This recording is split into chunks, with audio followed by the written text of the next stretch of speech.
I'm going to read the first chapter of Faith, Taking Flight by Julie Murphy. This book is awesome. 3 months ago. It was supposed to be an epic summer. It would be my last summer with Matt and Chess before our senior year, and we had big plans. The kinds of plans that involved a whole lot of nothing, like racing to eat snow cones before they melted down our arms, and floating in Matt's neighborhood pool until our skin wrinkled, and curling up together by night to watch every episode of Battlestar Galactica, followed by a marathon of our favorite episodes of The Grove, selected by yours truly.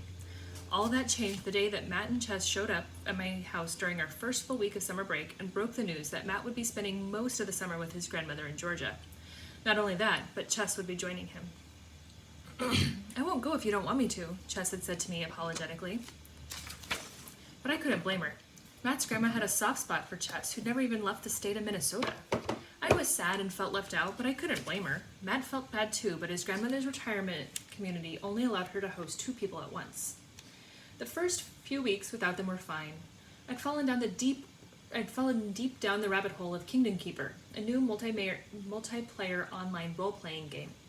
I'd tried but failed to get Matt and Chess into it so that we could play from afar, but they were busy exploring Atlanta. At least they sent me selfies from their adventures at the aquarium and the Coca-Cola Museum. Besides, there are plenty of other people to play with in Kingdom Keeper, and putting yourself out there is a heck of a lot easier when you're an avatar. One night, a private message popped up on my screen from an orc who went by Sting. Sting. Hey, you're in the Midwest, right? A few of us had organized into different regional groups with the hopes of doing some meetups. Sting, knowing I was from the Midwest, was the least alarming thing about him. Trust me, you should have seen his victory dance. It involved thrusting. Lots of thrusting. You gotta have faith. Yeah, the land of cheese and malls.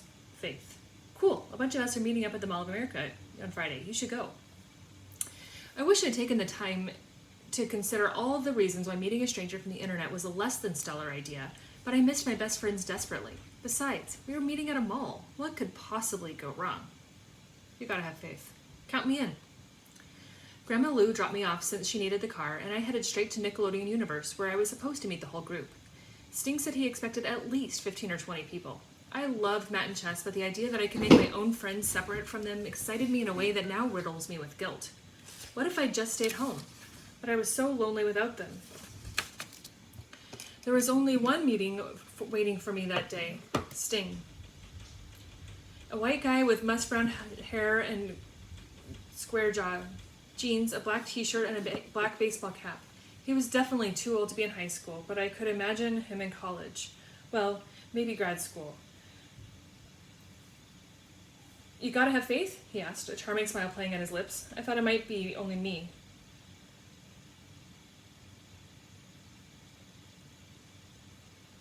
No one else came, I asked. My stomach plummeting.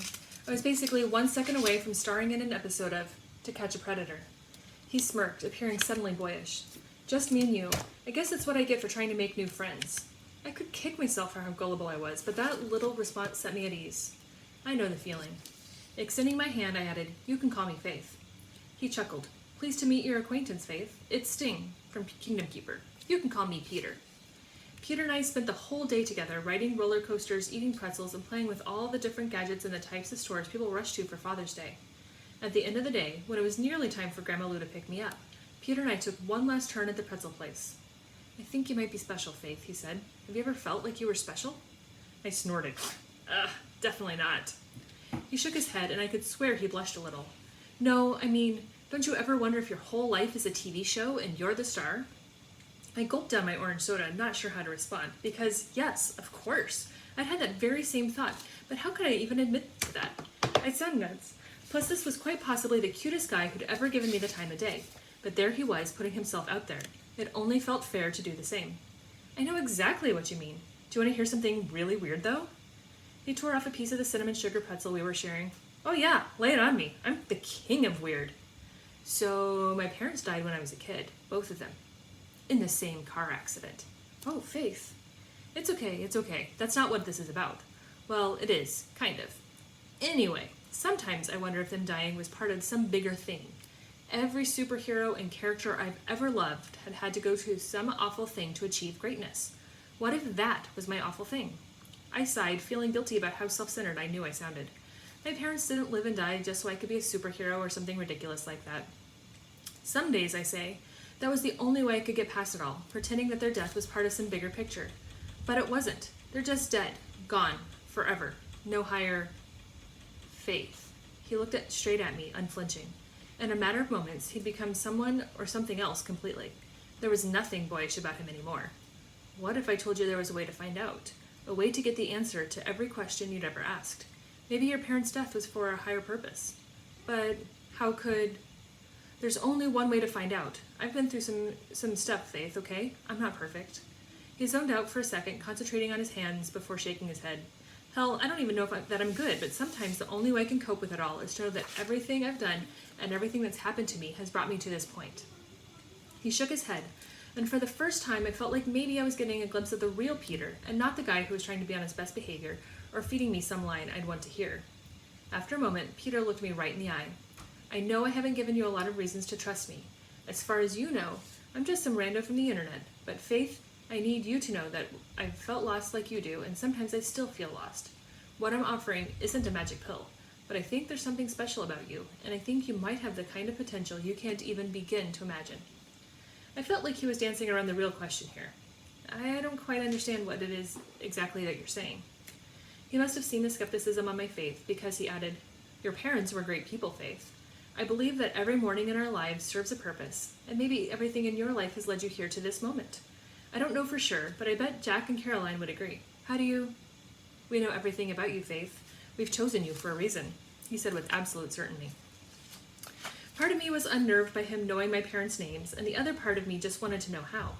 Just say it. Just tell me what it is exactly you're talking about. He scooted to the edge of his chair so that his voice could be the quietest whisper in the midst of the chaotic food court. Superhuman abilities, Faith. Everything around me silenced until there was nothing left in the entire mall except for me and Peter. It felt like a bird that had just flown straight into a glass window. Wait, are you telling me superheroes are real? Peter grimaced. I wouldn't exactly call us superheroes. I don't think you could really use the word heroic to describe the people I work for, he scoffed. Wait, go back. You're saying superheroes are real and you think I might be one? He glanced from side to side and then finally shrugged. Well, sort of. Yeah, I guess that's what I'm saying. Sign me the heck up. I didn't know if I could trust him or if I even should, but I knew one thing. I'd do anything for answers. The logical part of my brain told me this guy was a creep and that I should run, but I couldn't help but think back to every movie, television show, and comic book I'd ever loved. Peter could lead me to my Giles, or Professor X, or Gandalf, or Nick Fury, or Dumbledore. There's no guarantee, Faith, and there are possible side effects.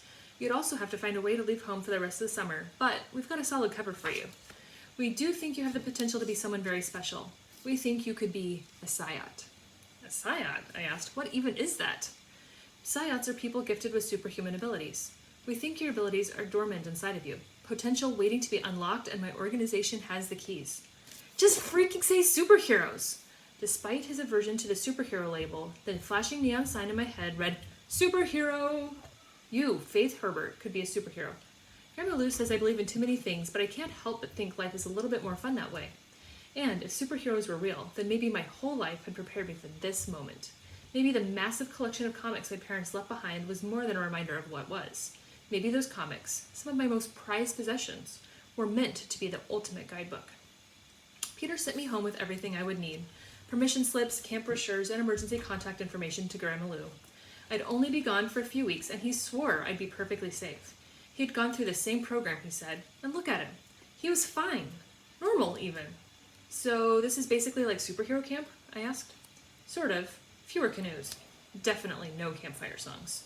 He dropped a hand on my shoulder. See you on Monday, kid. The next Monday, Grandma Lou dropped me off on the school parking lot where a bus waited for me along with Peter, dark bags under his eyes, and much less boyish than I remembered, and a Camp Pleasant Oaks staff t-shirt. Grandma Lou stuffed some cash into my pockets and gave me a tight hug before sending me on my way. You're sure about this? Peter asked quietly as I boarded the bus, his easy confidence from just days ago beginning to waver. I nodded with absolute certainty. As I sat on the bus with a handful of other kids my age who I didn't recognize, eager nerves ate away at me. The small Asian girl who sat beside me, freckles spread across the bridge of her nose, leaned in and whispered, Can you believe how lucky we are? I always knew there was something different about me.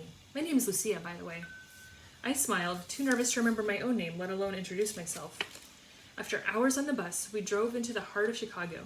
I'd never been to Chicago, and if my nerves weren't eating me up, I'd have taken the sights a little bit more. As the sun set across the glistening skyline, the bus turned down into a parking garage and into a giant freight elevator that took us deep underground, and my stomach immediately sank as dread slowly crept over me.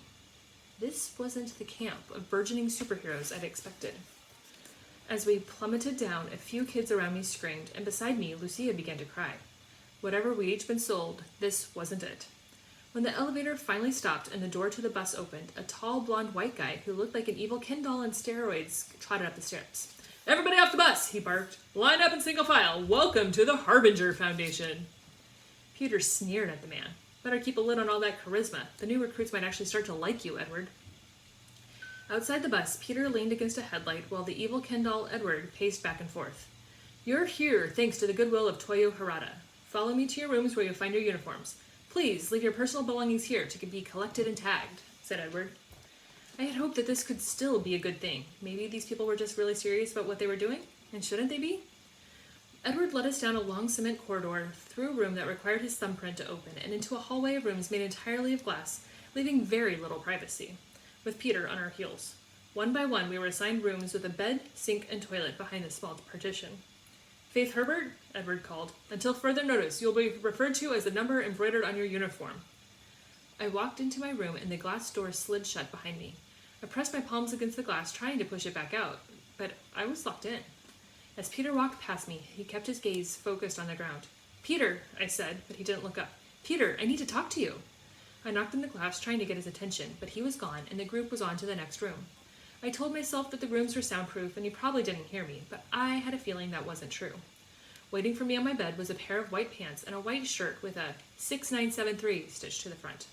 I wasn't Faith Herbert. I was 6973.